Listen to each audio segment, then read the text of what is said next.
गोजोननाय आरो हामबाय होननायखौ जोंनि बे सेन्ट जन बस्क'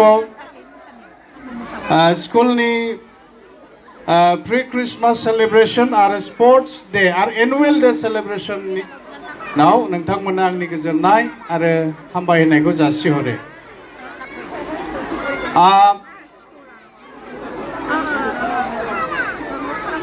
I am confused now.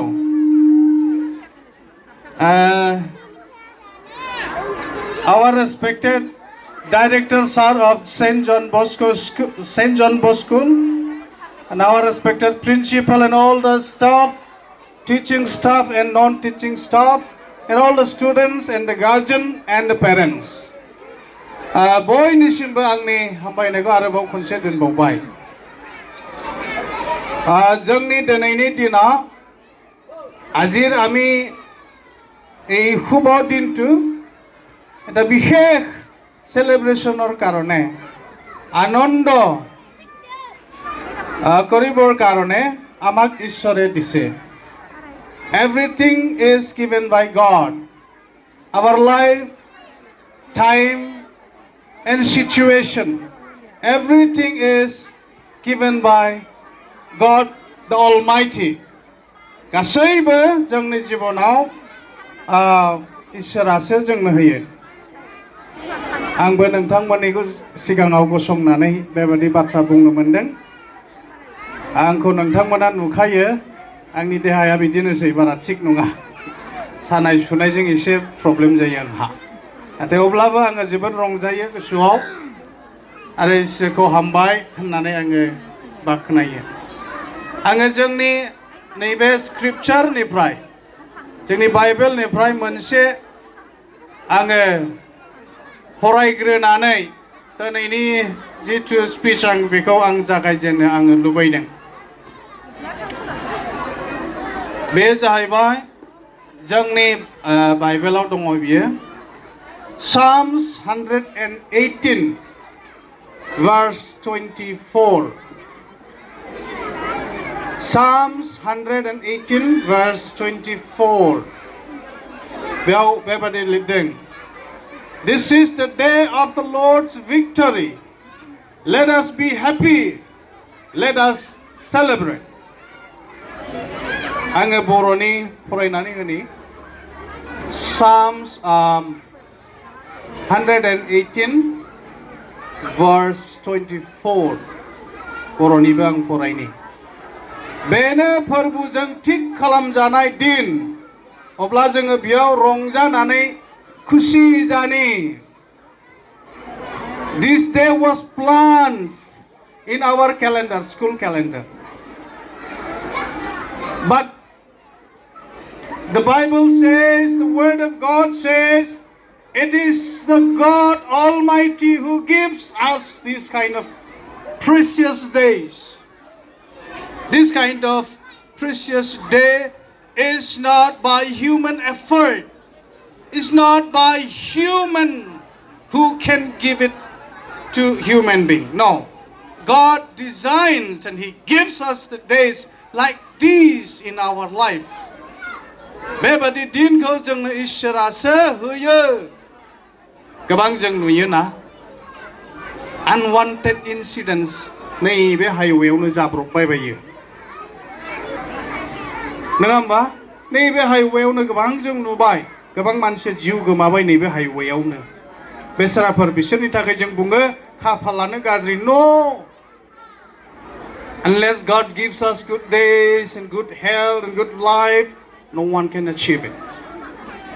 इसोरा जोंनो मोजां जीवन, मोजां सम, मोजां बोथोर होआब्ला जों मोननानै नागिरनानै मोननो हाया। That is why बाइबेला जोंखौ बुंदों, in this good day let us celebrate. आङो बेवहाय मोननैसोल' बिषयखौ आं बुंनोसै, आं गुसुंल' बुंगोन। मानोना बेवहाय जोंहा मोननै दङ, pre Christmas and sports annual day and school annual day. आङो क्रिसमासनि सोमोन्दै जास्ट गुसुङै बुंनि। Why we celebrate Christmas on 25th December every year? जों मानो 25 डिसेम्बराव बोसोरे बर'दिन खनसे आङो बर'दिन फालियो अर्थात जिसु ख्रिस्टनि जोनोम सानखौ फालियो वाइ गासैबो जोंनि बे बाइबेलाव लिरनाय दंजोबो ना संसाराव जों नायोब्ला if we see in the world everywhere you will find problems and difficulties.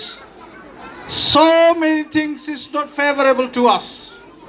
So many things is not good for us. Even in our family, there are so many problems.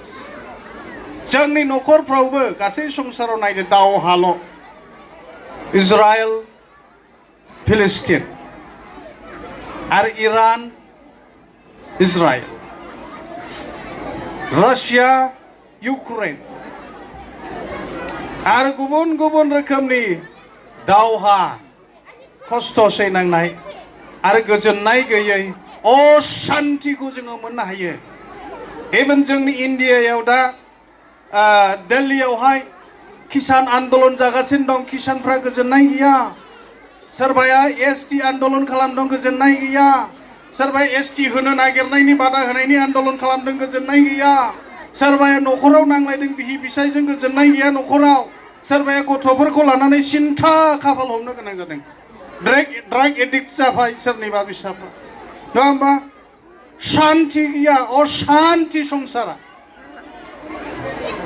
This world is full with unhappiness in the life of the people. This world is filled with the problems and the injustices in our life.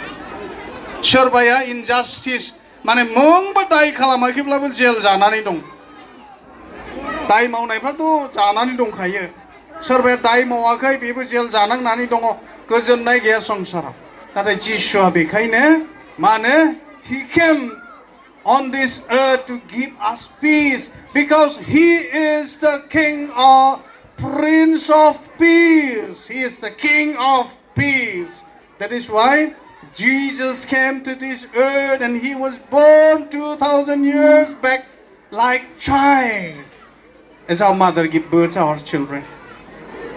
जोंनि बिमाफ्रा फिसाफोरखौ जेरै जोनोम होयो मेरिया बर'नि मारियाम होनबाय बियो जिसु ख्रिस्टखौ इसोरनि फिसा बे जिसु ख्रिस्टखौ मारियामा गावनि गोरबोआव बियो आइथामोन he was virgin बियो आइथा सिख्लामोन हौवाखौ मिथियामोन नाथाय बियो इसोरनि आत्माजों इसोरनि जिउमाजों गोरबोबती जानानै बियो जिसु नाम दोनजानाय बे इसोरनि फिसाज्लाखौ संसाराव जोनोम होदों This is Christmas and the purpose of coming of Jesus Christ जिसुनि संसाराव फैनाय बेबायदि जोनोम लाफैनायनि थांखियानो जाबाय नोंनो आंनो जोंनो शान्ति होनो नोंनो आंनो जोंनो शान्ति होनो बेखायनो in the book of Isaiah chapter 9 verse 6 बेयाव बुंदों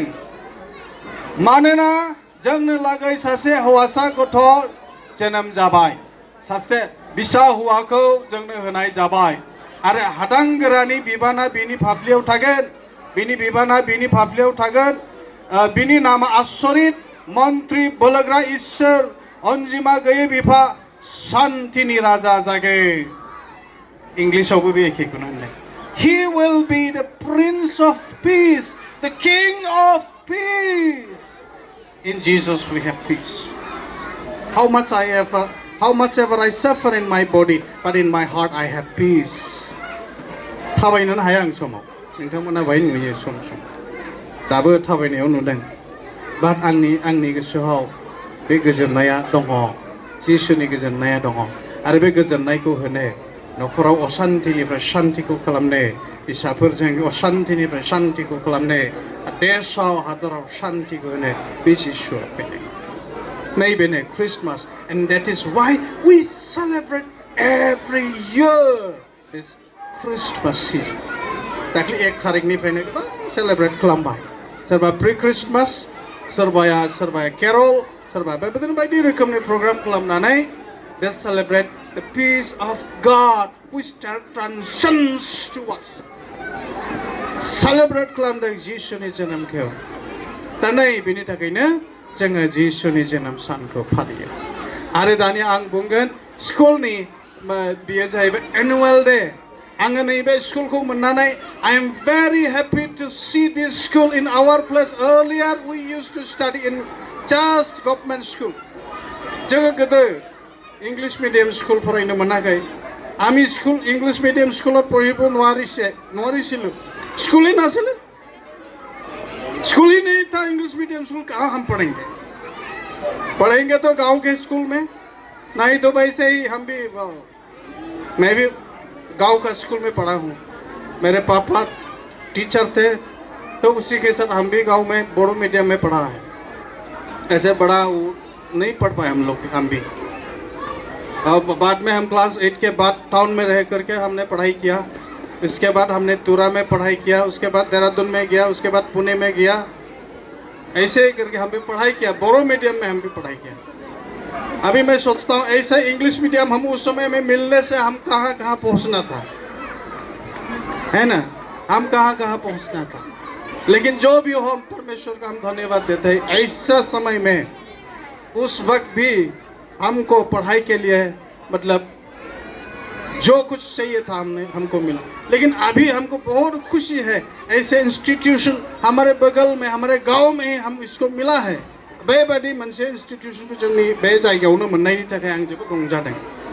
जोंनि गथ'फ्रा उइदाउट हिउज एक्सपेन्सेस बुरजा थाखा खरस खालामाजासे जों फोरोंनो हाबाय बेबादि स्कुलावहाय. बेनिखायनो जोंनि गथ'फ्रा दिनै गोबां पास जालांबाय. मेट्रिक पास जानानै गुबुन गुबुन कलेजाव गुबुन गुबुन हयथ' गोबां साख्रिबो मोनहैबाय ना, साख्रिबो मोनहैबाय. मानोना जोंनि हास्थायनाया बे स्कुलनि हास्थायनाय. जोंहाबो मोनसे स्कुल दङ गौराङावहाय. गौरां बेसि मेमरियेल इंलिश सिनियर सेकेन्डारि जोंहा दङ दा, हायार सेकेन्डारि. जोंनि पारपासा जाहैबाय जोंनि समाजखौ, जोंनि ससाइटिखौ, जोंनि देशखौ जों माबोरै उन्नति खालामनो हागोन. उइदाउट एडुकेसन, सोलोंथाइ गैयाब्ला मानसिया मा होनो उन्नति जानो हाया. जोंनि बाइबेलावनो बेखौबो होनखानाय दङ ना, बेखौ बुंखानाय दङ. बाइबेलाव बुंखानाय दङ सोलोंथाइ गैयाबा उन्नति जानो हाया आरो मा होनो जौगानो हाया.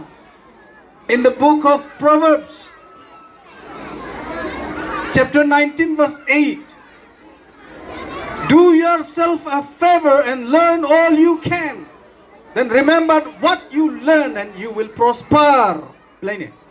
नोंनि मा होनो सोलोंनो हानाय समावनो सोलोंनानै लाखा. बेनो नोंखौ इयुनाव उन्नति जाहोगोन. नों जेसेबां सोलोंनो हायो सोलोंनानै ला आरो बेनो नोंखौ उन्नति जाहोगोन. बेयाव बुंदों नै हानाय मानिखौ सोलोंनानै गावखौनो अनदो. नोङो गावनि सोलोंनायखौ गोसोआव लाफ्लाय, नोंहा उन्नति जागोन. गासैबो लिरजोबनाय दं बाइबेलाव. मोनसे धोरोम बिजाबल' नङा बियो दे, मोनसे धोरोम बिजाबल' नङा. जोंनि जिबना माबायदि जानांगौ, जोंनि न'खरफ्रा माबायदि जानांगौ, जोंनि फिसाफोरखौ जों माबायदि गियान होनांगौ, जोंनि फिसाफोरनो माबायदि एजुकेसन होनांगौ, गासैबो लिरजोबनाय दङ. गासैबो लिरजोबनाय दङ. दा बेखायनो आङो बिसेसকৈ गथ'फोरनि अनगायै गार्जेनफोरनि थाखाय बुंबाय. মই গাৰ্জেনবিলাকৰ কাৰণে মই বেছি কৈছোঁ. আমিতো তেতিয়া আমাৰ মা দেউতাবিলাকে যেনে হ'লে আমাক ইমান কিবা শিক্ষা দীক্ষা দিছে, যিমান পাৰে দিছে. এতিয়া আমাৰ দায়িত্ব. মোৰ ল'ৰা মোৰ ছোৱালী ইয়াতে পঢ়ে. মই বহুত ভাল পাওঁ. মই ইমান বেছি পইচা খৰচা কৰিব নালাগে. Just 600-700 school fees, that's all. আৰু টিউশ্যন ল'লে টিউশ্যন ফিজটো আপুনি দিবই লাগিব, উপায় নাই. কিন্তু আপুনি বেলেগ বেলেগ স্কুলত টাউনত বা ডাঙৰ ডাঙৰ স্কুলত যাওক, কিমান ফিজ লয়. আৰে বাপৰে মূৰ ঘূৰি যায়. আমি এফৰ্ড কৰিব নোৱাৰে, আমি পইচা দিব নোৱাৰে, ইমান দামী দামী স্কুলত আমি দিব নোৱাৰে. কিন্তু আমি ইয়াতে পঢ়াই পেলাই আমাৰ ল'ৰা ছোৱালীবিলাকক মানে এডুকেটেড আমি কৰিব পাৰিছোঁ. তোৰ কাৰণে আমি ছাৰক ধন্যবাদ দিছোঁ. আমাৰ জেফ্ৰি ছাৰক আমি ধন্যবাদ দিছোঁ. আমাৰ প্ৰিন্সিপাল ছাৰ ইও ৰেভাৰেণ্ড আছিলে, किन्तु एतिया यार principal हयब्लाय imparting the education, imparting the knowledge. बेनिखायनो जों गार्जेनफोरनि थाखाय मोनसे जोबोद मा होनो प्राउड मोमेन्ट बियो जोङो दुगा खालामनांगौ जोंनि फिसाफोरा बेबादि सोलोंनो खाबु मोनबाय उन्दैनिफ्रायनो जों रायनो रोङै भाषाजों जों फोरोंनो मोनबाय ना जोङो बुजिगौ ना जोङो रायनो रोंगौ इंलिसखौलाय हाजोबा जोंनि बिमा बिफाफ्रा जों रोंजोबा हाजोबा सोरबाया बेबादि एसे फरायनायफ्रासो हानोसै आंना बांद्राय प्रब्लेम गैया आरो मानोना आंनि हिन्जावाबो इंलिस मिडियामाव फरायखानायखाय आं बांद्राय टिउसन लानाङा न'आवनो 1-1.5 घन्टा जा फरायबाय बास बिजोंनो जायो देरसिना क्लास 6 आवहाय आं एसे आंबो सम होनो हाया ओंखायनो टिउसन लानो होनांगौ जायो फरिखा खाथियाव मास मोनसे 1.5 मास 2 मास बिदि टिउसन लाना होनो गोनां जायो नैबेखिनि दा बेनिखायनो जोंनि बे इनस्टिटिउशना जोंनि बे ओनसोलनि थाखाय ओरै सिम्बुरगावनिफ्राय लानानै ओरैहाय बिसमुरिनिफ्राय लानानै ओरै सेरफांगुरिनिफ्राय ओरै साहाथ' जेसेबां दं भुटान नांजासे जोंनि थाखाय बेसे गेदेर इसोरनि बोरदान बे स्कुला इसोरनि बोरदान आं फोथायो आरो जोङो माखासे खुथिनाथियाथ' गासैयाव जेरावबो दंखायो बेखौ जोङो बांद्राय हिसाब लायालासे जोङो जोंनि गथ'फोरनो मोजां शिक्षा दीक्षाखौ जों होलांनि मोजां आखल आखुखौ जों होलांनि न'खरावनो जोङो जुदि गथ'फोरनो मोजां आखलखौ जों होनो हायाब्ला न'खरानो गुदि फरायसालि गथ'फोरनि बयबो बेखौ बुङो आरो बिमाया मा होनदों बिमाखौ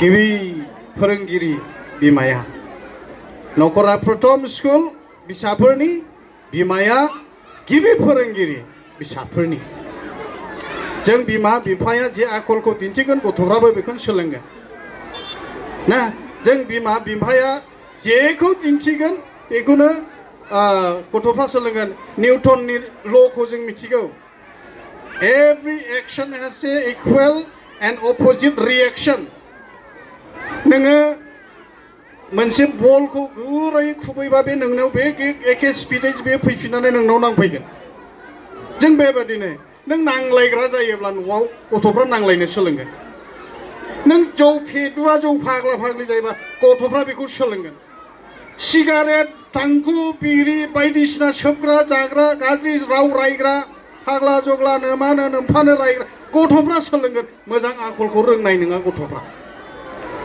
बेखायनो नैबेखौबो लागाम होनांगौनो बेबो जोंनि बाइबेलाव दङ ना नैबेखौबो लगाम होनो नांगौ हमारा मुंह सबसे ज़्यादा पाप करता है हमारा मुंह जो है ना सबसे ज़्यादा पाप करता है थोड़ा सा गुस्सा आने से हम क्या क्या बक देते हैं बच्चों को मारपीट करता है लेकिन उनको प्यार से समझाना है हमारा मुंह ही इसीलिए बाइबल में बोला है हमारा जीभ जो है ना वो बहुत खतरनाक है बहुत बड़ा समुद्री जहाज को जैसे एक छोटा सा राडार ने संभालता है ऐसे ही हमारा जीभ भी है इसलिए उसको संभालना जरूरी है लेकिन संभाल नहीं सकता कभी ये फिसल जाता है ना सालायानो डेन्जार थानाय खुगायानो बयनिख्रुइ बांसिन पापा खुगाजों जायो आरो बेनिफ्राय खुगाया बबेनिफ्राय फैयो गोसोनिफ्राय फैयो खुगायाव गोसोआव ओंखायनो बुंदों मोजांखौ साननांगौ मोजांखौ बुंनांगौ मोजांखौ मावनांगौ दा बेनिखायनो जों जुदि गथ'फोरखौ मोजां जीबन उन्नति जीबन आरो जौगानाय जीबनखौ नांगौब्ला जों बिमा बिफाफ्रा जोंनि फिसाफोरनो बेखौ जोङो फोरोंनांगौ बेखायनो बुंदों जोंनि न'खरानो गथ'फोरनि गुदि फरायसालि our हome is the first and primary school for our children हमारा घर जो है वो बच्चों के लिए हमारे बच्चों के लिए पहला विद्यालय सबसे पहला विद्यालय है बयनिबो सिगां सोलोंसालि आङो बेखिनिखौ बुंनानै आं दोननो सानबाय जोंनि बे pre Christmas celebration calms annual day आरो जोंनि स्पोर्ट्स डे बे सेलिब्रेशननि गासैबो हाबाफारियाव